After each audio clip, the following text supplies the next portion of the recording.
We start with intake, not conclusions. Iceberg Mysteries videos often present a neat structure, top to bottom, closer to the point of supposed revelation. But the case file is never that tidy, and the iceberg format can hide the most important detail of all what kind of evidence each item actually has. Picture a clipboard, stamped with colored labels meant to control how we read the record.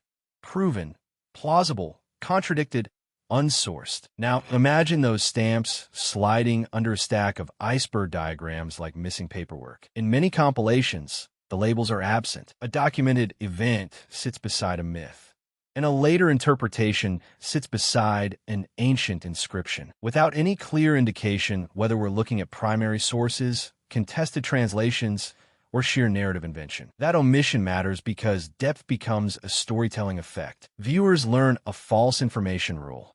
The farther down it goes, the more true it must be. But an iceberg can be arranged for suspense, not for evidence quality. One entry might rest on a contemporaneous record with an identifiable author. Another might depend on a retelling 2 centuries later, where the chain of custody is missing and corroboration is thin. Without the stamps, the structure pretends that proximity equals reliability. We've also seen a recurring anomaly: chronological gaps. A claim may cite an ancient account, yet the cited passage is later summarized, the timeline jumps, and the original page can't be produced or doesn't survive in the form claimed. Sometimes the language itself is contested. An ambiguous word is translated one way in a modern recap, then differently in a specialist study, creating discrepancies that the iceberg visually smooths over. So when the next clip connects the dots, we should ask a simpler question than the video story does. What exactly is being stacked here, evidence or inference? And whose record is closest to the event we're meant to believe? When we evaluate an ancient mystery story,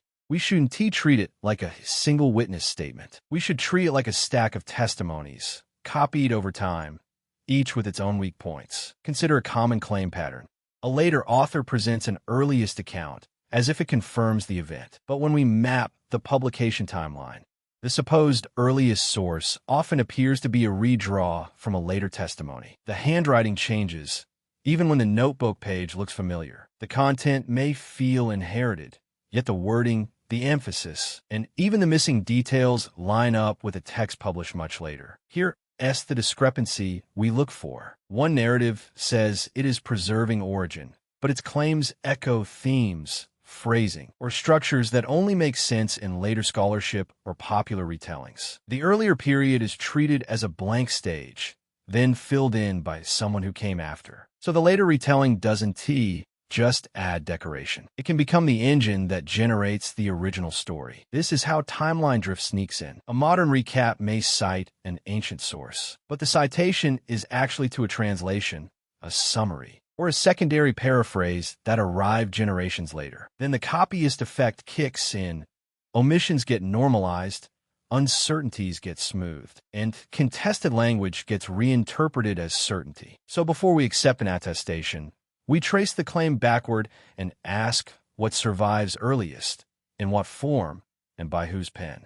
Next, we'll focus on the practical signals, what to look for when a quote can't be located, when dates don't reconcile, and when the trail abruptly becomes silence. The contradiction we test next is the one that doesn't feel like a lie. It feels like 2 honest clocks ticking in different rooms. I remember the first time we handled it as evidence. In a lab notebook, a sample number looked ordinary. The page was warm from the paper's proximity to sunlight, and the digits felt crisp in my pen. But the report beside it carried a date range that didn't line up with the context photo. One part of the claim relied on radiometric dating. The decay math gave us a calendar estimate, expressed as years before a fixed reference point, with a confidence interval that looked precise enough to trust. Another part of the story leaned on stratigraphy.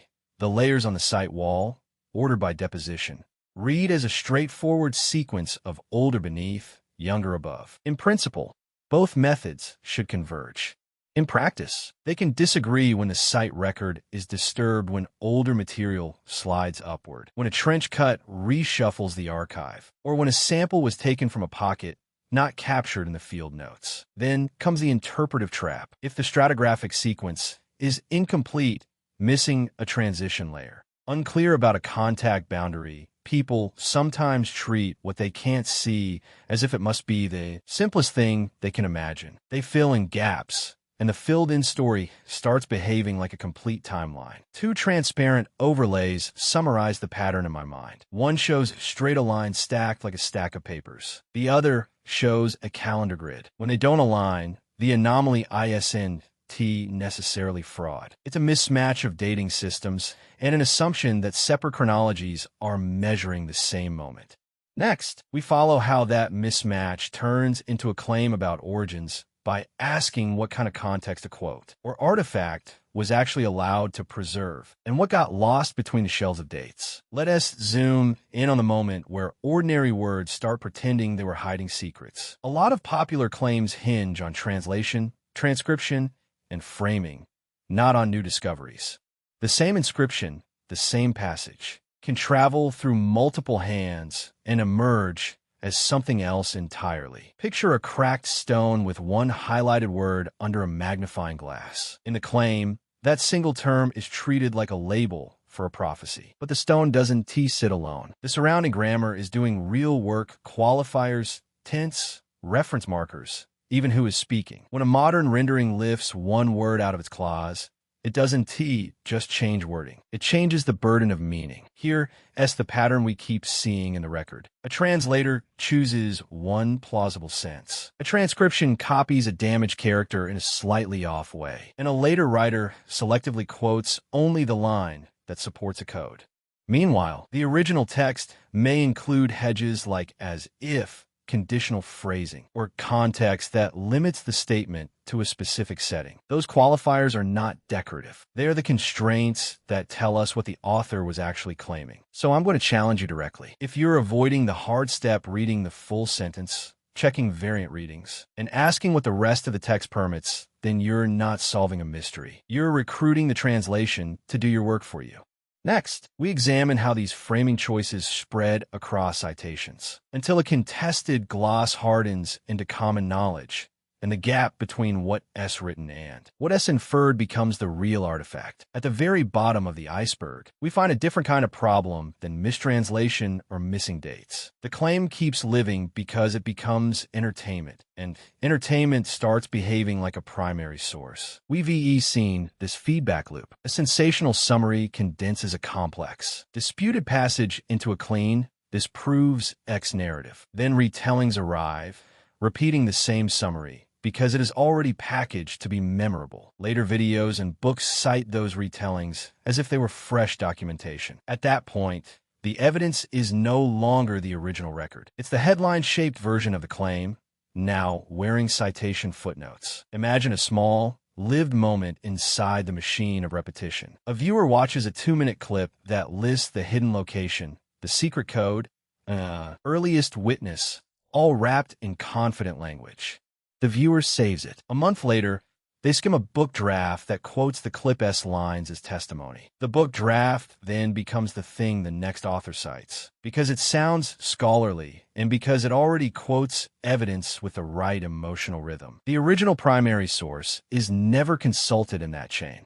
The chain survives on itself. In practical terms, we can test this like a case file. Where does the first detailed wording appear? Is it documented in contemporaneous material? Or does it first show up in a modern synopsis? If later writers treat a later retelling as if it had derived from earlier material, we're not dealing with a discovery. We're dealing with false ancestry. The metaphor fits the geology of the problem. A snowball rolls inside a glass tube, collecting more snow shaped like headlines. Each pass adds bulk, not new substance. By the time the new evidence is presented, it is only older headlines layered together, with citations stacked like more snow on the same form. And here rests the structural gap we keep noticing. The original record may be faint, incomplete, or silent about the exact interpretation being promoted. Yet the loop fills that silence with confident narration, turning an unresolved ambiguity into a self-reinforcing storyline.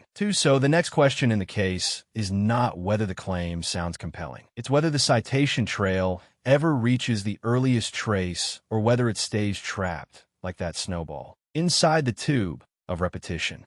We began with the assumption. The Ancient Mysteries Iceberg is a single ladder of deeper truths, where each step is more factual and more reliably sourced. But the case file pattern we traced flips that expectation. The entries often aren't descending into evidence. They're multiplying interpretations, recycling phrasing, and filling gaps with confident narration. Now treat every iceberg item like a file. Separate primary sources from secondary interpretations. Separate later folklore from modern speculation.